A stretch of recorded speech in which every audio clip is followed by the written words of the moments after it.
Hello. Today I'm going to be talking to you about goal setting and concentration for counselors. My name is Brenna Kautz. I'm a licensed mental health counselor in the state of Wisconsin.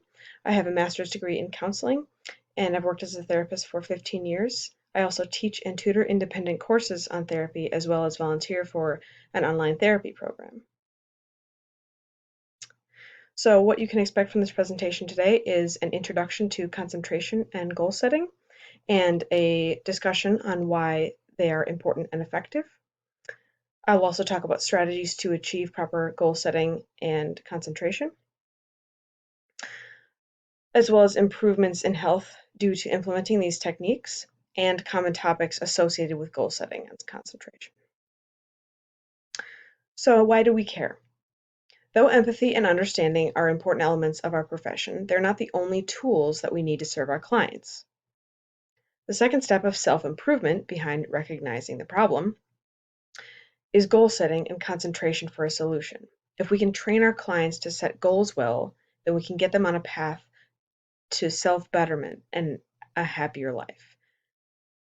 The goal setting is the real step towards a solution. So, in one study, nearly half of all the participants did not have a goal setting strategy when asked to write down their self-improvement goals. Goal setting can be complicated, especially for somebody who doesn't know about it or hasn't studied it. Fortunately, there are strategies meant to improve goal setting. These strategies can be useful for anyone regardless of age or experience. So it is going to be useful for any of your clients, as well as yourself, because therapist mental health is just as important as client health. So this first strategy here is called the SMART framework.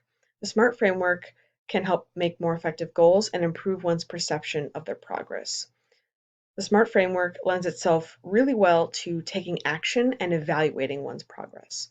So the S in SMART stands for specific, which means that your goal is detailed. You want to run for 20 minutes a day, 5 days a week. It's not just, I want to be fit.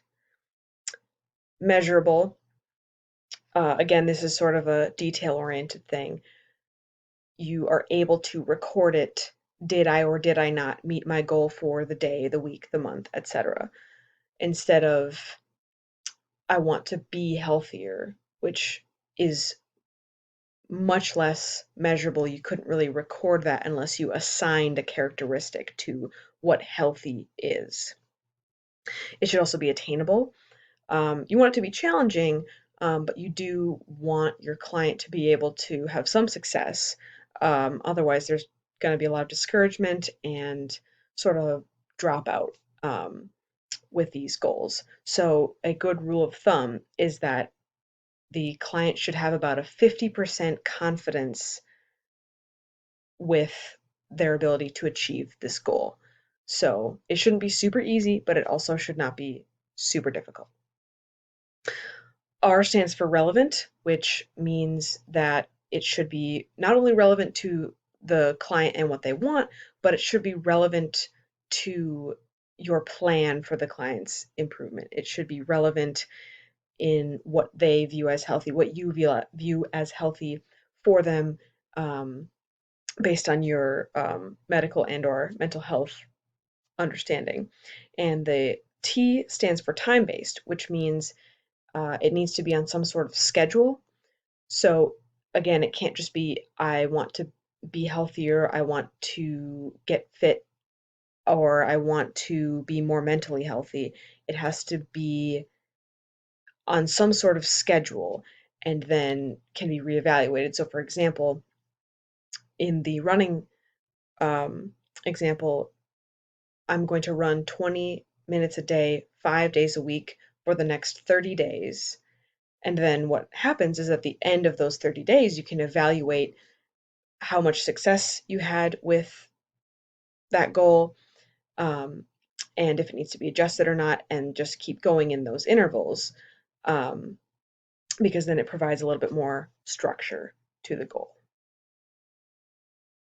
So the second strategy is to sort of keep receipts.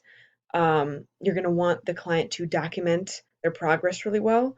Studies show that writing down your goal in a place that you can see it every day leads to more success in that goal. Keeping a log of the daily progress as well towards the goal helps in this regard. Writing things down really just helps solidify them in your brain and helps you remember them throughout the day. So even when you're not doing something that is directly correlated to your goal, you'll still remember that, oh yeah, I'm on this new goal plan that I need to remember to keep on track with.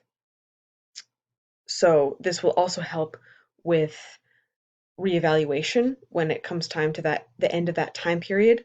Um, you may find that that goal that you set earlier became easy and that you need a new goal, or by contrary, you might also find that it was way harder than you expected. So either way, that client or you, if you're applying this for yourself, will need to reevaluate and adjust the new goal. This is why the time component is so important. And the third strategy, more of a reminder, is to be flexible and forgiving. Failure to meet one's goals can be discouraging to the process of self-improvement. And while it's okay to be disappointed for not meeting a goal, letting that disappointment dominate your life places more barriers to reaching that goal. You'll be less confident, self-esteem will decrease, things like that. Things will not always work out how you intend them to. The key here is to accurately measure your progress so that you can evaluate your success. If you sometimes fail to meet your objective, this is good. It means you made a good goal, one that is challenging. So a practical application of this for your job could be to ask your client what they would like to accomplish or improve upon. After you've heard their goals, you can use the SMART goal framework to narrow down that goal so that it can be more effective for that client. Make sure the client also really wants to make this change, has an intrinsic motivation for it. If they're motivated to improve, these strategies for goal setting will be much more effective, and you can also use their motivation for betterment to help encourage them throughout this process. So an example of this would be regular goal. I want to exercise more. SMART goal. I will walk, jog, or swim for at least 20 minutes per day, 5 days a week for the next 30 days. Regular goal. I want to have better mental health. SMART goal. I will keep a gratitude journal over the next 60 days, writing in it at least one thing I am grateful for per day. I will attend a therapy session with a mental health counselor at least every 2 weeks for the next 60 days. These are specific, measurable, attainable, relevant, and time-oriented. So studies show that integrating relevant goal setting and practicing one's focusing skills as a way to improve mental and physical health can have an overwhelming positive impact on one's life. It's been shown that people who write down their goals and who record their progress are not only more organized, but also feel better about themselves and about their progress. This increases self-esteem and leads to improved mood and lower rates of depression. And I also want to point out here that they feel better about themselves and their progress. That is a huge motivator into continuing with the progress. If you're doing really well at a goal, that really helps to try to get better because you're already having success in that area. I want more success. It helps to get motivated and have a more positive overall attitude, as well as lowering depression and improving mood. Even if the goal is not related to physicality, these positive changes that result from effective goal setting can be both emotional and physical. Effective goal setting can keep you more organized, as I mentioned before, and therefore reduce symptoms of anxiety and soften the effects of depression. Though this is primarily a mental effect, the reduction in anxiety and depression can lessen barriers to weight loss, reduce exhaustion, improve memory, improve sleep, and reduce risk of heart disease. Developing better concentration skills through meditation, relaxation training, or other mental exercises can improve one's mental and physical well-being. For example, negative self-talk and thinking pessimistically can actually cause more negative outcomes. If one expects to get sick, for example, during flu season, they're more likely to get sick and to have a slower recovery than one who thinks positively and is hopeful for quick healing. So some common topics with goal setting and concentration are goal setting and locus of control. When making relevant and attainable goals, one develops a higher inner locus of control for their life, meaning they're taking charge of what they want to accomplish. They're having more of a I control my destiny mindset versus a they control my destiny or society controls my destiny mindset. Goal setting and fitness. The goal setting and concentration mindset translates very easily to other areas of life, and often physical fitness is one of them. Physical fitness is an area that a lot of people want to improve on, and though mental health therapy is not the primary goal when people enter that counselor's office, they may also have a secondary goal of attaining physical fitness. Some other topics are concentration and human fulfillment. The goal of developing one's concentration skills is to become more accepting of oneself, which is a core element of human fulfillment, according to Abraham Maslow.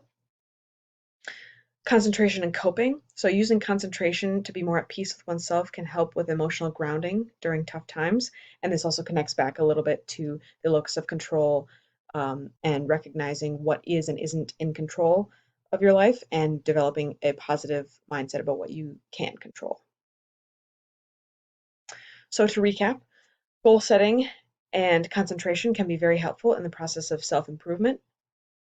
Strategy and goal setting is really the key here. Namely, the SMART method is a really good starting point for people to begin with effective goal setting. Using these strategies for goal setting and concentration can improve one's mood, reduce anxiety and depression, strengthen the immune system, and have numerous other health benefits. This outcome is very important to us as mental health professionals, meaning it's important for our clients, it's very helpful for our clients, but again, it's helpful for us as people as well. Mental health is a complicated subject to tackle, especially with a client whose brain is different from ours. And we sometimes forget that clients are not trained as mental health professionals, so they don't necessarily understand these goal setting strategies intuitively like we might. We want to help our clients to the best of our ability, no matter what they're struggling with, and goal setting is one of the first big steps you and your clients can take together. Don't forget to use these strategies with yourself. As I mentioned, the counselor's health is just as important as the client's. Sometimes we forget that we are people too, so we run into these problems just as much as our clients do. And so it's important to implement these strategies not only with your clients, but with yourself. Thank you for your time.